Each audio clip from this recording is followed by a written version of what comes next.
আমি প্ৰতিটো আঁচনিৰ সফল ৰূপায়ণ কেনেকৈ কৰিম আৰু কেনেকৈ আমি ভৱিষ্যত দিনৰ বাবে বিকশিত অসমৰ যি আত্মনিৰ্ভৰ অসমৰ যি আমাৰ সংকল্প এই সংকল্পক আমি কেনেকৈ বাস্তৱ ৰূপ দিম আৰু ইয়াত বিস্তৃত আলোচনা হৈ আছে আৰু কেইবাটাও সত্ৰ আমাৰ বাকী আছে এইসমূহ সম্পৰ্কেও ইয়াত আলোচনা হ'ব কিন্তু আমাৰ লক্ষ্য গোটেইকেইখন নিৰ্বাচনত যিহেতু আগন্তুক BTR নিৰ্বাচন সমাগত এই নিৰ্বাচনতো আমাৰ ভূমিকা কেনেকৈ আমি প্ৰত্যেকগৰাকীয়ে পালন কৰিব পাৰোঁ এই সম্পৰ্কে ইয়াত বিশদভাৱে আলোচনা হৈছে আৰু আমি আশা কৰিছোঁ এইবাৰ অভূতপূৰ্ব সফলতা ভাৰতীয় জনতা পাৰ্টীয়ে পাবলৈ সক্ষম হ'ব বুলি আমি আশা কৰিছোঁ।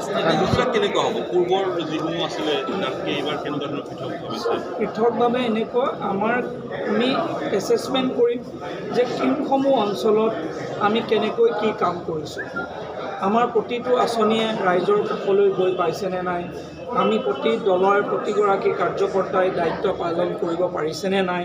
প্ৰতিগৰাকী কাৰ্যকৰ্তাই আমাৰ দলৰ লগত অন্তৰ্ভুক্ত হৈ থাকিব পাৰিছেনে নাই জ্যেষ্ঠ আছে কনিষ্ঠ আছে নতুন আছে পুৰণা আছে আমি সকলোকে সমাহিত কৰিবৰ কাৰণে ইয়াত আমি প্ৰয়াস কৰিছোঁ আৰু নতুনকৈ দলত কেনেকৈ অন্তৰ্ভুক্ত কৰিব পাৰোঁ নতুন আমাৰ দলত কাৰ্যকৰ্তা আনিব পৰা যায়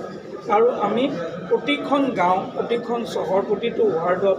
প্ৰতিটো গাঁৱলৈ আমাৰ কাৰ্যকৰ্তাই গৈ কাম কৰিব পাৰিছে নেকি সবিশেষ আমি আলোচনা কৰিছোঁ তাৰ বাবে এটা ৰোডমেপ আমি তৈয়াৰ কৰিছোঁ যে আমি তাৰ বাবে সকলোৱে কি দায়িত্ব পালন কৰিব সেইখিনিও আমি নিৰ্ধাৰণ কৰিছোঁ যাতে প্ৰতিগৰাকীয়ে নিজৰ দায়িত্ব পালন কৰে আৰু কোনো এগৰাকী এনেকুৱা কাৰ্যকৰ্তা নাথাকক যোনে আমাৰ দলটোৰ বাবে কাম কৰা নাই আপোনালোকে জানে 65 লাখ আমাৰ প্ৰাইমাৰী মেম্বাৰ হৈছে 65 লাখ প্ৰাইমাৰী মেম্বাৰ থকা বৃহৎ দলটোত প্ৰতিগৰাকী কাৰ্যকৰ্তাৰ দায়িত্ব দিয়াটো এটা গধুৰ আমাৰ কাৰণে এটা ডাঙৰ দায়িত্ব সেইকাৰণে আমি সকলোকে দায়িত্ব দিব পৰা পৰিৱেশ এটা আনিবৰ বাবে আমি প্ৰয়াস কৰিছোঁ আৰু বহুত কাৰ্যসূচী হ'ব আগন্তুক দিনবিলাকত আপোনালোকে দেখিব আমি বহুত কাৰ্যসূচীৰ পৰিকল্পনা কৰিছোঁ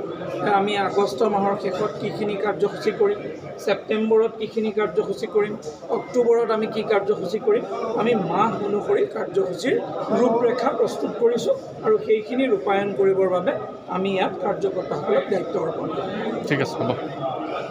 যিকোনো খবৰৰ বাবে যোগাযোগ কৰক 7099017330 লগতে 7099017110 নম্বৰত।